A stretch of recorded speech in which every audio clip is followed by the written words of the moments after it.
Hey guys, Mike here, the Detroit Borg, with a look at the new iMac with a stunning Retina 5K display. So this is joining the existing lineup of the 21.5-inch and 27-inch iMacs, which are carried over unchanged.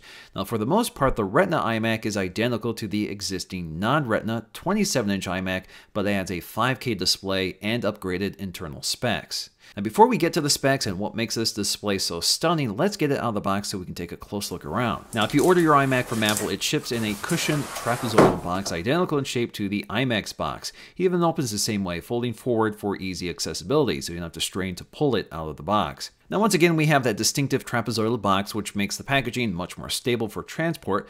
Now the packaging has been updated with the artwork for OS X Yosemite, which just went public last week. Apple also makes this really easy to open once again, so all you have to do is slice the tape and let the front of the box open up, which reveals a styrofoam cocooned iMac.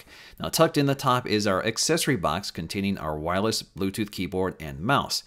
First up is the multi-touch Magic Mouse, which is carried over unchanged. Now, of course, if you do a custom order, you could get a Magic Trackpad instead. Now, this comes pre-installed with non-rechargeable batteries, and the first thing we'll need to do here is to switch it on so the mouse is ready to pair to the iMac when it boots up for the first time. Next up is the Bluetooth keyboard, which is very familiar territory here with that aluminum unibody design and the chiclet-style keyboard.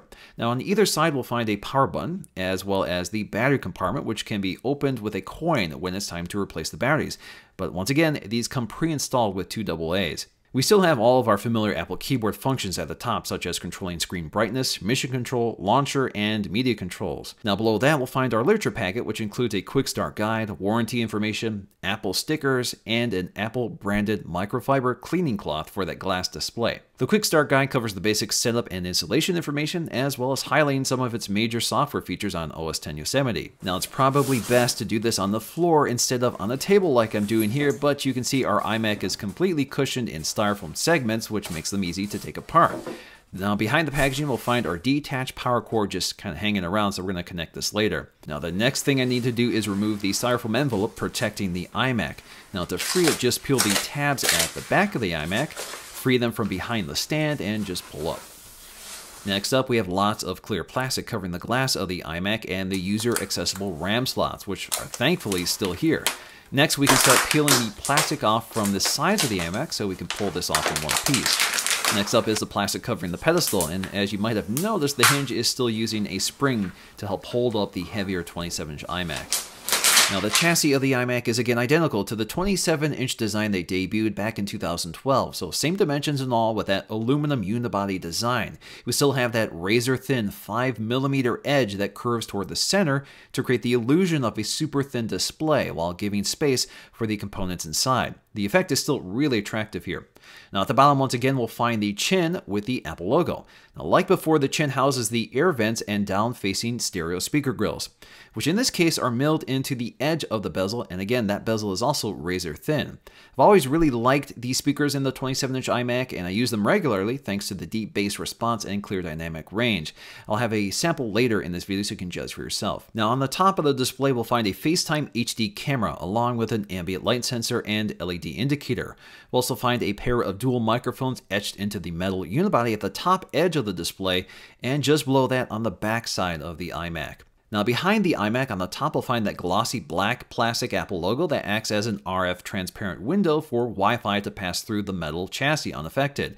And of course, we're running 802.11 AC in this computer. Now behind the pedestal's hinge, you'll find the chassis exhaust vent, the RAM door, the power port, and a Kensington lock at the very bottom. Now on the back of the iMac, we'll find all of the I/O ports in one location, including an SD-XC card slot, as well as a headphone jack, which also acts as an input for a microphone, and also acts as an optical audio output as well with the right adapter. We also have 4 USB 3.0 ports, 2 Thunderbolt 2 ports, and a Gigabit Ethernet port. Now on the opposite side, we'll find that concaved power button, so it's easy to feel for without having to see it. Now once again, this 27-inch iMac has user upgradable RAM, so we can pop off the back panel to install our own RAM sticks. Now concealed in the power port is a button to release that panel. You'll probably need something to push on the button to release it since it's so recessed. Now the panel pops off and is only held on with anti-vibration friction fittings along the side. Now inside that panel, you actually see some instructions on how to remove and install your own RAM. First step is to release the RAM carriage, which pops up when you spread the clips apart. Now I'm removing the existing 4 gig RAM sticks and replacing them with 8 gig sticks. So that'll bring me up to 32 gigs. And again, this is a lot cheaper than what Apple will charge. This is $270 for 32 gigs versus $600 for Apple's upgrade for 32 gigs. Now the installation is very easy. The slots are clearly defined and all you need to do is push them in firmly to seat them correctly. Once you're done with installation, we just need to push the carriage back down and reinstall the back panel. Now if you want to buy your own RAM upgrade kit, I'll post a link in the description below. Now our next step is to connect the power cable so we can power this on for the first time.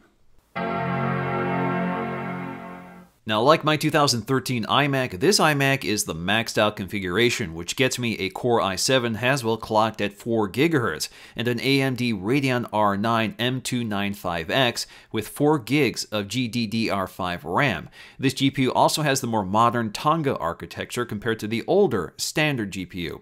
I've also opted for the 3TB Fusion drive, although a 1TB Fusion drive is standard, and there are several SSD options up to 1TB. So if you want the ultimate speed, pick an SSD, but I preferred storage.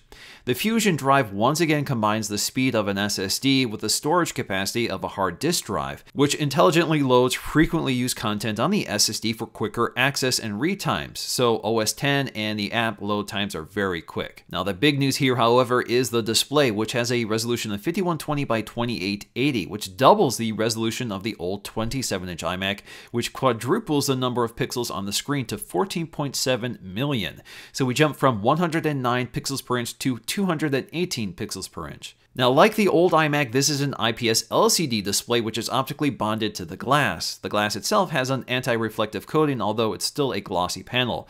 The screen seems to be equally as bright and colorful as the non-Retina iMac, but the clarity is simply stunning on the Retina 5K display. So if you're familiar with other Apple Retina displays, the experience here is very similar, but on a much larger scale, which makes it even more stunning. Now, if you visit the resolution options of the display, we can't select the native resolution. Instead, it scales the content for better clarity instead of more screen real estate, although you can select from a few scaling options to get a little more space on your display. Now, unfortunately, the 5K iMac does not support target display mode like the non-Retina iMac, so unfortunately, you can't use the iMac as a 5K external display for your Mac Pro or your MacBook. This is brought on by the limitations of Thunderbolt 2, which can't handle the resolution of 5K. This also explains why we did not get a 5K Thunderbolt display.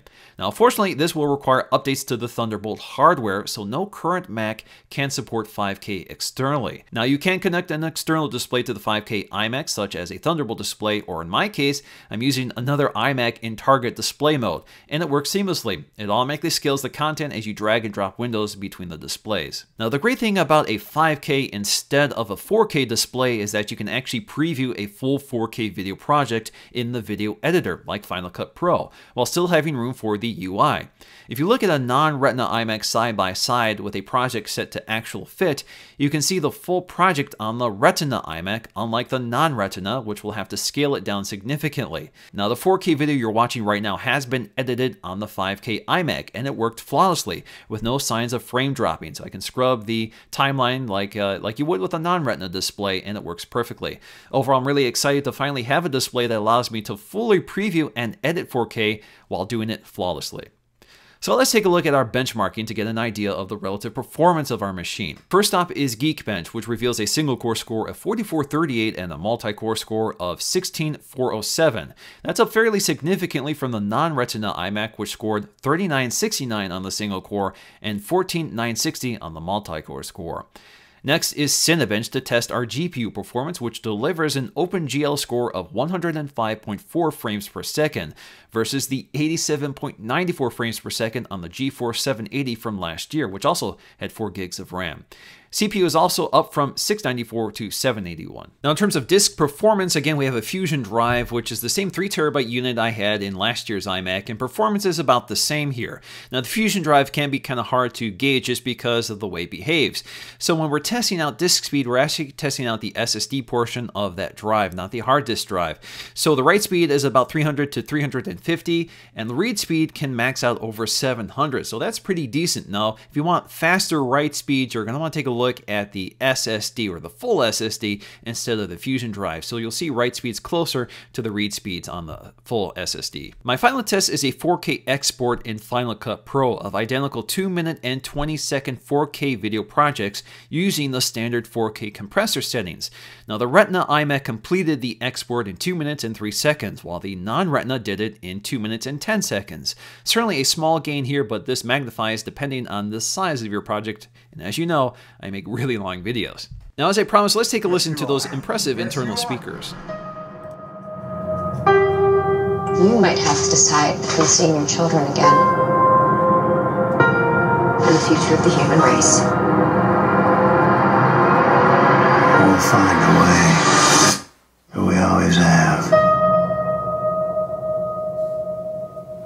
So in the end, this iMac represents a monumental leap for desktop displays, and at a starting price of $24.99, it's a relative bargain on the market when you consider Dell is selling a 5K display for the same price, without a computer attached. And for me, this is the computer I've been waiting for since I began filming and editing in 4K this year. So from the display to the processing power, I'm extremely excited to use this for everything from browsing the web with pin-sharp text and images to editing my huge 4K video projects.